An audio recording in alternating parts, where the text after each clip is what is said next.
حسن حسین کی والدہ، زور سے بولو سبحان اللہ۔ سبحان اللہ۔ سیدہ ام سلمہ فرماتی ہیں ہم سب کی ماں کہ حسنین کریمین کی والدہ فرماتی ہیں دونوں میں نے دیکھا مدینے کی اور عورتیں اپنے بچوں کو لوریاں سناتی تھی مگر فاطمہ قرآن سناتی تھی۔ جی سبحان اللہ سبحان اللہ۔ آؤ سلام کریں اس کے آستانے کو، حسین پال کے جس نے دیا زمانے کو۔ جی سبحان اللہ۔ توجہ ہے؟ جی ابن عباس کہتے ہیں کہ قرآن میں ہر بیماری کی شفا ہے، بے شک قرآن میں، ہر بیماری، اور روحانی ہر بیماری کی شفا، جسم کی ہر بیماری کی شفا۔ جی بے شک۔ اللہ کے رسول فرماتے اللہ کو اتنی آواز کسی کی پیاری نہیں جتنی قرآن پڑھنے والے اور قرآن پڑھنے والی کی آواز پیاری ہے۔ سبحان اللہ سبحان اللہ۔ ادھر دیکھو، اب ہو گئی یہ خاتون میرا ایسا تعبیر دے دو میرا آدمی میرے مٹھی میں آ جائے، لے وہ جو تقریر کر رہا ہے اس کی والی خود اس کی مٹھی میں نہیں ہے، وہ جو کر رہا ہے نا یہ نظامت کر رہا ہے، کیا خیال ہے؟ یہ جو لکھ رہا ہے نا تعویذ، اس کی والی تو خود اس کی مٹھی میں نہیں ہے، صحیح بات ہے صحیح بات۔ تو پھر اس کی کیسے آ جائے گی؟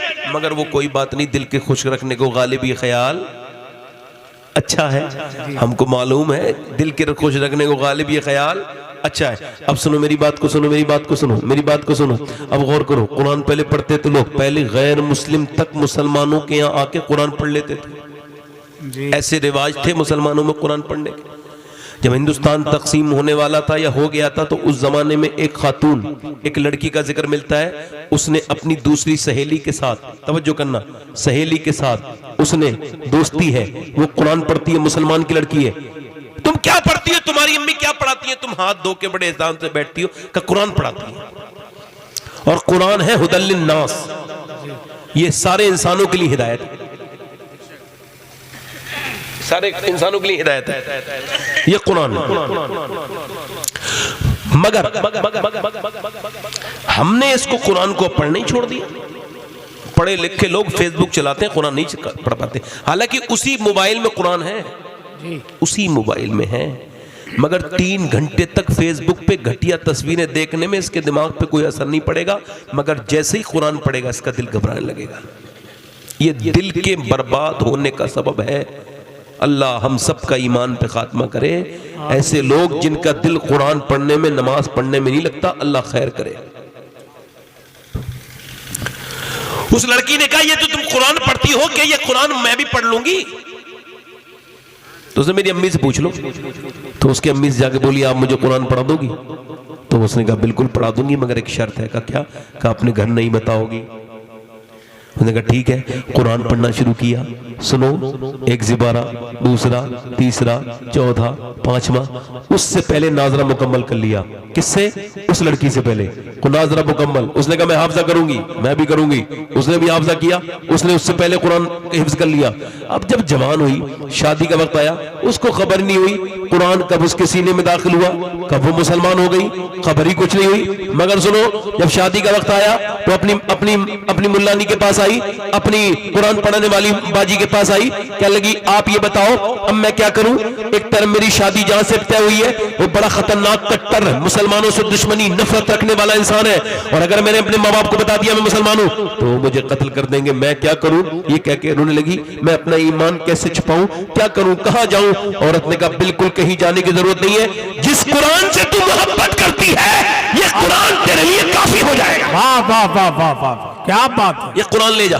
اس نے اس قرآن کو لے لیا، اب چلی گئی، 1 سال 2 سال 10 سال گزر گئے، چھپ چھپ کے نمازیں پڑھتی تھی، چھپ چھپ کے کہتی تھی مالک میں کب تک ایسی رہوں، کب تک میں اپنا ایمان چھپائے رہوں، مالک میرے آدمی کو ہدایت دے دے، میں اب میرے بچے بڑے ہونے لگے، میں کیسے چھپ چھپ کے ان سے نمازیں پڑھوں، مالک مجھ پہ کرم کر دے۔ ایک دن اس کے آدمی آیا، کہنے لگا طبیعت خراب ہے، چیک اپ کرا کے آیا، گھر میں رونے لگا کہ کیا ہوا؟ کب مجھے کینسر ہے، اب تم بیوہ ہو جاؤ گی، بدوا ہو جاؤ گی، بچے میرے اناتھ ہو جائیں گے، تم کتنی نیک ہو، کبھی مجھے جواب نہیں دیا۔ اور بچوں کے سر پہ ہاتھ رکھ کے رونے لگا، اللہ کینسر کے مرض سے بچائے۔ او آمین۔ کینسر کا مریض جیتے جی مر جاتا ہے، موت کا انتظار کرتا ہے۔ اللہ میرے مالک میرے کسی دشمن کو بھی بچانا پروردگار۔ وہ رونے لگا، کہنے لگا ڈاکٹر کہتا ہے تو 2 مہینے میں مر جائے گا۔ تو عورت بولی آپ غم نہ کرو، ہمت نہ ہارو، ہاتھ پہ ہاتھ رکھ کے بولی اگر اجازت دو تو میں آپ کا علاج کر دوں گی، مگر میری ایک شرط ہے کہ آپ میری بات بعد میں مانیں گے جب ٹھیک ہو جائیں گے۔ اس نے کہا تیرا دماغ ٹھیک ہے، ڈاکٹر تو منع کر چکے ہیں، جواب دے چکے ہیں، تو کیسی بات کرتی ہے؟ کہا تو تمہیں ٹرائی کرنے میں کیا جاتا ہے، آپ تو وعدہ کر لو کہ میرا علاج اگر کامیاب ہو گیا تو آپ پھر میری بات مانو گے۔ اس نے کہا ٹھیک ہے، اب سنو۔ اس نے اندر گئی، قرآن کھولا اور اس نے پڑھا، اور ہماری طرح نہیں پڑھا، اس نے ذرا دل سے پڑھا۔ اس کو خبر تھی کہ اس کی جو ملانی تھی جب کوئی بیمار آتا تھا اسے قرآن کی آیت پڑھ کے دم کر کے دیتی تھی۔ اس نے قرآن پڑھا اور پڑھتے پڑھتے جب وہ ایاک نعبد و ایاک نستعین پر پہنچی تو رونے لگی اور کہنے لگی مالک میں تجھے پوچھتی ہوں اور تجھ سے مدد چاہتی ہوں، اے بے پناہ طاقت والے، اے کریم، تیرا قرآن پڑھنا میرا کام ہے، شفا دینا تیرا کام ہے، اے میرے مالک میرے آدمی کو شفا دے دے۔ روتے روتے اس نے اس پہ دم کرا، اور 1 دن نہیں، 2 دن نہیں، 3 مہینے جب اس کو پانی پیتے پیتے ہو گئے، طبیعت ٹھیک ہوئی، ڈاکٹر کے پاس گیا، واپس آیا اور آ کے بولا اپنی بیوی سے، مسکرانے لگا کیا ہوا؟ پھر رونے لگا تو نے کیا پڑھ کے مجھے پلایا ہے؟ کہا کیا ہوا؟ کہا ڈاکٹر یہ کہتا ہے تیرے جسم میں ایسا لگا کبھی کوئی تھا ہی نہیں کینسر وینسر۔ اس نے مجھے کئی بار چیک کیا اور کہا تو نے کہاں علاج کرایا ہے؟ میں نے اسے بتایا نہیں، اب میں تجھ سے پوچھتا ہوں تو اندر جا کے کیا پڑھتی تھی، کون سا منتر پڑھتی تھی؟ کہنے لگی کوئی منتر نہیں پڑھتی تھی۔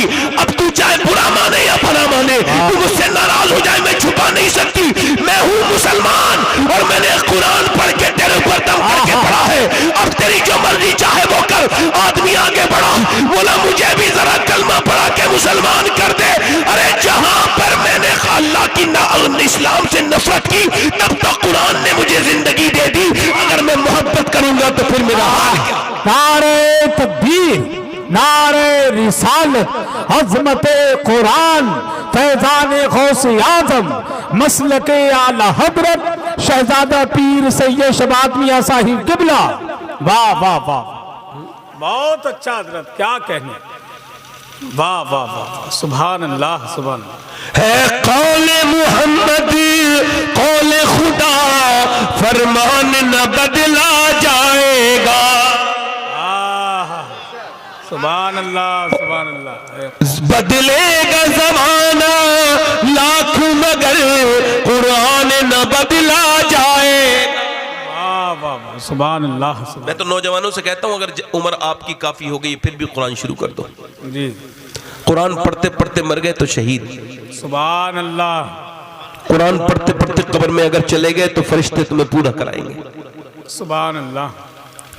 قرآن کو اپنے گھر میں پڑھو، اور پڑھ نہیں سکتے ہو تو موبائلوں پہ گندی گندی چیزیں ایسے ڈالتے ہیں بوڑھے بوڑھے کو اس بول کے، تو اس میں نہیں کر سکتے۔ صبح اٹھو فجر کی نماز پڑھ کے آؤ تو اس کے اندر پھر بولو سورہ یاسین، جیسے ہی سورہ یاسین بولو گے ویسے یوٹیوب تم کو سورہ یاسین سنائے گا، اس کو سن کے صبح کرو۔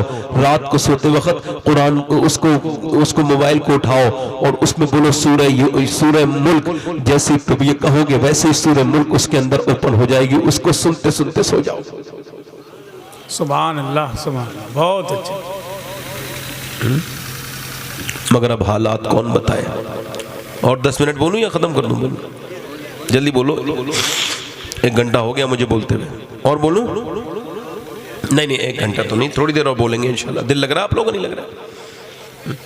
تو میں کہہ رہا تھا کہ عورتیں اگر چاہیں، میں نے وہ بات شروع میں کہی تھی نا آپ سے، میں اسی بات پہ قائم ہوں نا اب بھی، عورتیں اگر چاہیں،